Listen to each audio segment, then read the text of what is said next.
नमस्कार मित्रों। जैसा कि कल आपको बताया जा रहा था, कटायो भारत का स्विट्जरलैंड था। हम कटायो के करीब आ गए थे क्योंकि दूर से ही बर्फ के ढके पहाड़ दिखाई देने लगे। आधे आधे हरे काले दिखाई दे रहे थे। लग रहा था जैसे किसी ने इन पहाड़ों पर पाउडर छिड़क दिया है। कहीं पाउडर बची रह गई तो कहीं वह धूप में बची रह गई। नारगे ने उत्तेजित होकर कहा, देखिए ताज़ा बर्फ है, लगता है रात में गिरी है।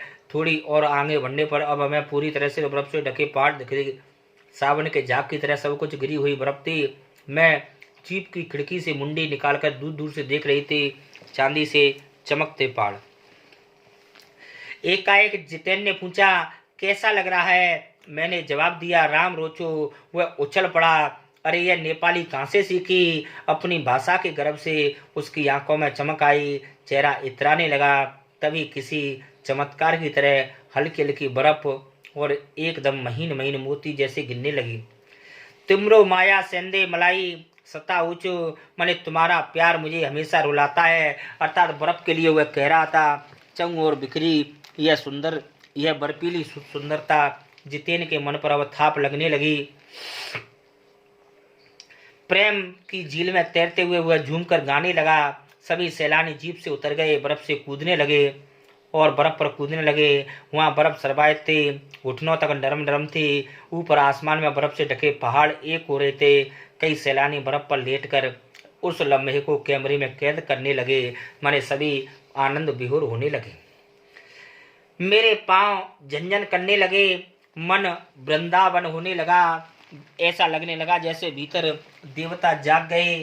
ख्वाहिश हुई कि मैं भी बर्फ पर लेटकर इन बर्फीली जन्नत को जी भरूं, पर मेरे पास बर्फ पर पहनने के लिए लंबे लंबे जूते नहीं थे। मैंने चाहा कि किराए पर ले लूं, लेकिन यहाँ पर कोई दुकान नहीं थी। इसका कारण यहाँ की दुनिया तो क्या एक भी दुकान नहीं थी। खैर, लेखिका कहती है कि वहाँ पर प्रश्न बनता है, कटाव के सौंदर्य को देखकर के लेखिका को कैसे भाव उत्पन्न होने लगे? तो कटाव के सौंदर्य को देखकर के लेखिका के मन में वृंदावन के भाव होने लगे तथा वहाँ पर दुकान न होना लेखिका को बहुत अच्छा लगा। क्योंकि यदि यहाँ दुकानें होती तो टूरिस्ट आते तो अनेक प्रकार की बोतल पन्नी याद करके पर्यावरण प्रदूषण करते। अतः यहाँ पर दुकानों का न होना यहाँ के पर्यावरण प्रदूषण के लिए लाभदायक है। सभी लोग दनादन फोटो खिंचवाने के बजाय मैं उस सारे दृश्य को अपने भीतर खींच रही थी, क्योंकि महानगर के अंधेरे रूप में फिर नहीं देख सकूंगी। संपूर्णता के उन क्षणों में मैं आध्यात्मिक अतीत से जोड़ लिया। शायद ऐसा ही विभोर कर देने वाली दिव्यता हमारे ऋषि मुनियों ने इसीलिए वेदों की रचना यहाँ आकर के की थी, क्योंकि जीवन के सत्यों को खोजा था और उन्होंने एक ही मंत्र जागा था, सर्वे भवन्तु सुखिनः सर्वे सन्तु निरामया।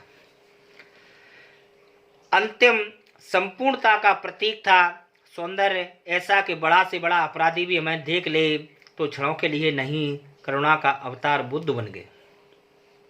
और तभी दिमाग में कौंधा कि मिल्टन ने ईव की सुंदरता का वर्णन करते लिखा था कि शैतान भी उसे देखकर ठगासा रह जाता था, दूसरों का अमंगल करने की वृत्ति भूल जाता था। मैंने मणि से पूछा, क्या उसने पढ़ी है मिल्टन की वह कविता?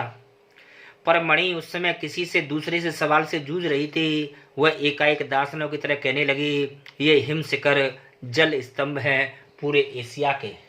प्रश्न बनता है बच्चों कि हिम शिखर पूरे एशिया के जल स्तंभ कैसे हैं? क्योंकि ये हिम शिखर ही एशिया की नदियों को पानी देने का कार्य करते हैं और यही जल गर्मियों में जब लोग प्यासे मरते हैं उस समय ये उनकी प्यास बुझाने का कार्य करते हैं और सर्दियों में वही बर्फ के रूप में स्थित हो जाते हैं। दूसरा प्रश्न ये भी बनता है कि प्रकृति ने जल संचय का क्या रूप निर्धारण किया है? तो प्रकृति ने जल संचय के लिए सर्दियों में बर्फ के रूप में और गर्मियों में वही पिघली हुई बर्फ नदियों में बहने लगती है।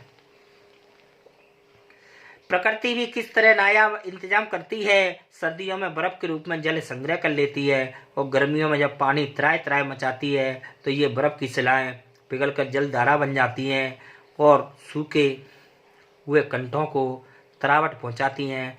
कितनी अद्भुत जल व्यवस्था है प्रकृति। मणि ने अभिभूत होकर के माथा नवाया। न जाने कितना ऋण है इन नदियों का, हिम शिखरों का, संसार कितना सुंदर है। स्वप्न जगत में इन लम्हों को मैंने सोचा, पर तभी उदासी की एक जीनी सी परत मुझ पर छा गई। उड़ते बादलों की तरह पत्थर तोड़ती उन पहाड़ों का ख्याल आया। प्रश्न बनता है, लेखिका को दुख किन बातों से होने लगा? तो लेखिका को दुख उन पहाड़ों और तथा फौजियों की बातों को देख करके होने लगा कि बेचारे कितनी मेहनत करते हैं। इस -15 डिग्री सेंटीग्रेड तापमान में भी ये ड्यूटी देते रहते हैं। अब आपको अगले वीडियो में पढ़ाया जाएगा। तब तक के लिए सभी मित्रों को नमस्कार।